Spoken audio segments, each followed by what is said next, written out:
everyone? It's me, Steph, aka Alternerd, and welcome back to the Planet of Nerds.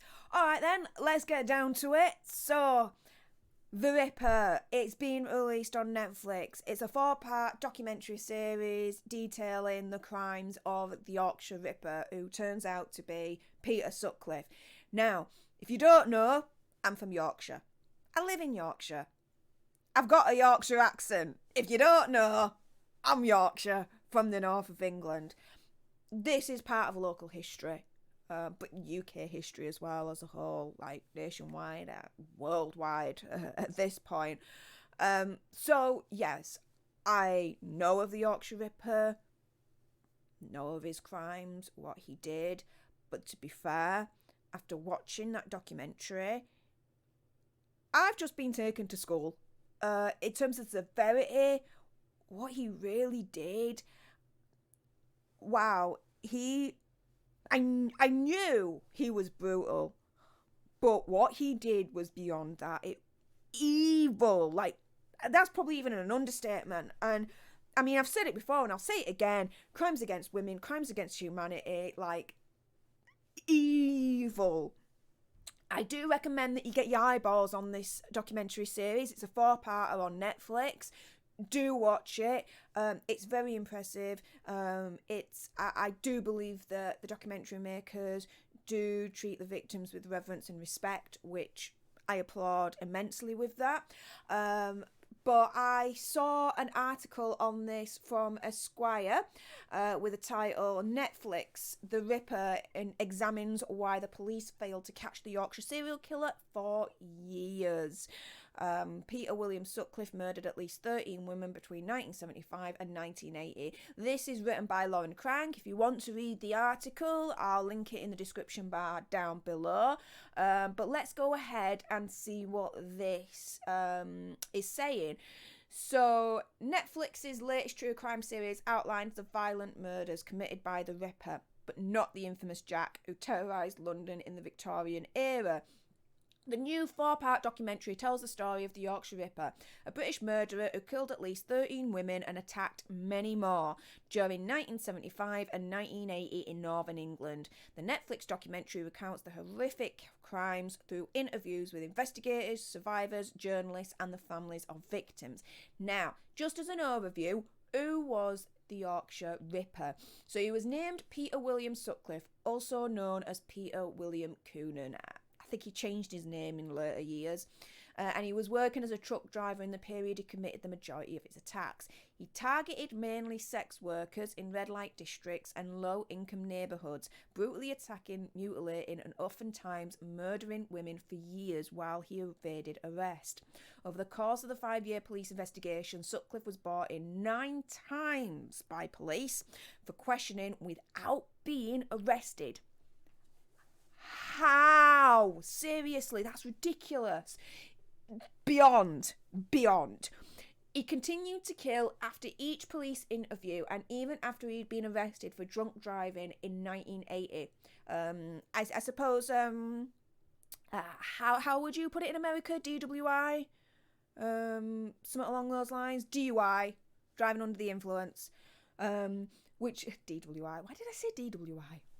DUI, I think, is how you would term it, over there, which later led to strong criticism of the police's handling of the case. The series highlights the prominent sexism and classism at the time, as both the police and press failed to give proper attention to cases that involved women who were sex workers or who lived in poverty.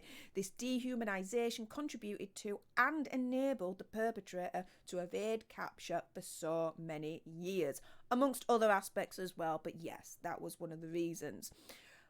Was the Yorkshire Ripper caught? Yes, he was.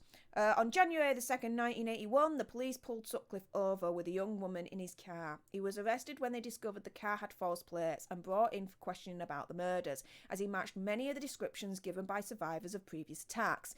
2 days after the arrest, Sutcliffe admitted he was the Ripper and detailed many of his crimes to the police. He also claimed that the voice of God had told him to murder the women, who he described as filth littering the streets. He stood trial for 2 weeks and on May 22nd, 1981 was convicted of murdering 13 and attempting to murder 7 others. Although, to be fair, there's a reasonable, like, thinking going on, he killed a lot more that we don't know about. I sincerely believe that is just the tip of the iceberg. Seriously, I really do think that. Peter William Sutcliffe was sentenced to 20 concurrent sentences of life imprisonment, which basically means he ain't ever getting out. Ever, ever, ever, ever. No chance in hell in this reality was he ever getting out. His wife, Sonia Sersmertz, obtained a separation from him in 1989 and a divorce in July of 94. Although he was found sane at his trial, Sutcliffe was transferred to a high-security psychiatric hospital in March of 1984 after being diagnosed with paranoid schizophrenia.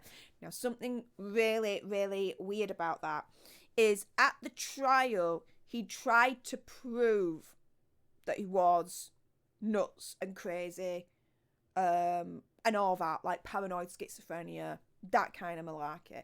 The thing is, though, his wife at the time went through that, and so the prosecution's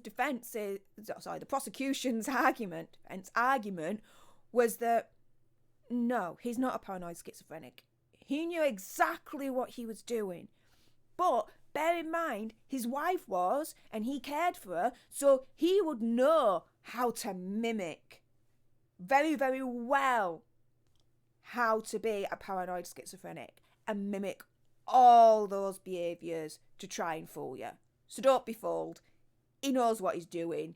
He's saying he's in his head. Let's not knock that one on the head. He ain't a paranoid schizophrenic. The trial found him sane. Brilliant. But then 3 years later, he goes into a high-security psychiatric hospital because he was then able to persuade everyone that, yeah, he was insane. Let's put it this way. I don't know how it is in other parts of the world, in America and whatnot. When you're in normal jail prison, yeah, it's jail, it's prison, you don't want to be there, but that's your punishment, right? When you're in a high-security psychiatric hospital, it's not prison, it's not a jail cell. It's a soft, comfy life. So, yeah, I believe he put it on. He wasn't a paranoid schizophrenia, but he wanted a comfy life. And he knew how to mimic being a paranoid schizophrenia because of his wife that actually went through it. So he, quote unquote, played the game and won and got the reward of a cushy life, pretty much for the remainder of his life, in a high security psychiatric hospital. So, where is he today? So, Sutcliffe became eligible for parole after 30 years in prison, but in 2010 received a whole life tariff when he applied, meaning he would never be released. In August 2016, it was ruled that he was mentally fit to be returned to prison. So, finally, after 20 odd years or whatever, they finally clocked on, nah, dude's sane, getting back to jail, and was transferred to a prison in Durham in England. He died there of COVID-19 at the age of 74 last month on November 13th, 2020, and may rot in hell forever and ever for all of eternity, amen. What has the reception to the Netflix series been? Well, for me, I think it's a wonderful series. In the sense of it gives all the facts, it provides you with really good sources, and for me, I think it treats the victims with reverence and respect. But with that being said, the title of the Netflix series has sparked controversy among its participants. Richard McCann, the son of Wilma McCann, whose 1975 murder at the hands of Sutcliffe, who was covered in the first episode of the show, conveyed his disappointment on BBC Radio 2 this week. While he expressed that the series is done really well and is done sensitively, he believes giving Sutcliffe the Ripper moniker mythologizes him, makes him a myth, basically. I can't pronounce that. And almost makes him a larger-than-life character, which could in turn inspire others to commit heinous crimes. He calls the moniker a description of how women can be killed, explaining that Netflix wasted all that sensitivity by calling it that name. McCann, who was 5 when his mother was murdered, said that he wouldn't have participated in the series had he known its title. In response, Netflix stated that this is not a series about Sutcliffe, but a sensitive re-examination of the crimes within the context of England in the late 1970s. This series has at its heart the stories of the women who died, which I do agree with that, but I can also see Richard McCann's viewpoint on why he doesn't agree with it being called the Ripper. But it's difficult because for the victims and their families, it's not easy to live with. Again, I know that's an understatement, don't get me wrong. Trying to find the words to explain the gravity of it, you'll never be able to find anything that would be close to adequate. And I understand when, you know, a victim's family hears the name of the Ripper. I can understand how that's going to terrorise, upset them. Again, these words are probably understated, but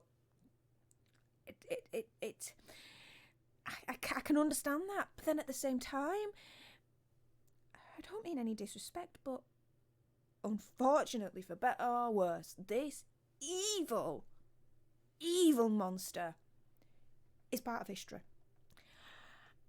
And he is known as the Yorkshire Ripper. What do? You can't rewrite history. Yeah, so it's difficult, isn't it? But there you go. That's a little bit of background on the Ripper, the Netflix documentary that's out right now, that again I do recommend your eyeballs do see. I'll have a link of this article in the description bar down below if you do want to have a read through it. In the meantime, if you like this and you want to see more, subscribe down below, like, share, comment, all of that good stuff. And until the next time, you guys, laters.